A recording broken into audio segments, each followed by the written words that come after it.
I want to do a quick video on how to flush the coolant and change it on this 3.6 liter variable valve engine. This is an Enclave.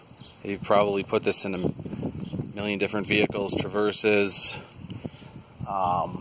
whatever. Anyways, for this particular one, it is very difficult to empty it from the bottom radiator hose. So the way that you want to access it, you almost can't even see it. You can see it right down there. So the way you want to do this, and I just actually did it, is here is the top, where the top radiator hose goes. As you can see, it's missing because I just pulled it off. And then what you want to do is just empty it right into your pans right down there. That will take out, every time you do that, you will take out 3 1/4 quarts of coolant.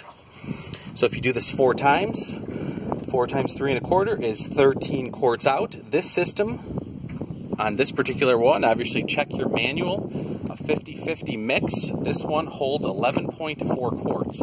So we're going to get pretty much all of it out. Obviously it mixes around every time you do this.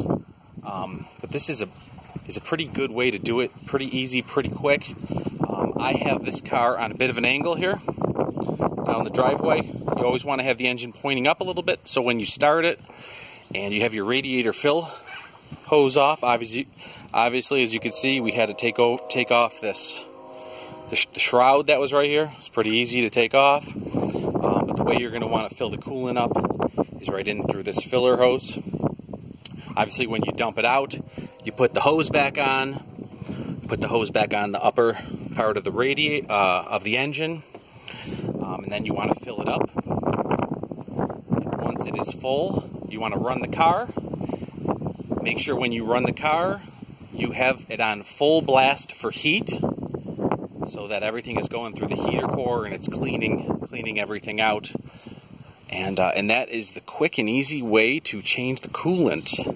Obviously, just one other comment: when you're starting this vehicle and letting it all move around the system, you want to make sure it goes to temperature, and make sure you have somebody watching the temperature gauge.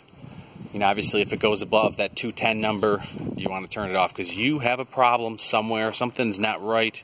It's missing coolant. So, obviously, this is just a video of how I'm doing it, but hope this helps anybody who is doing it themselves as well.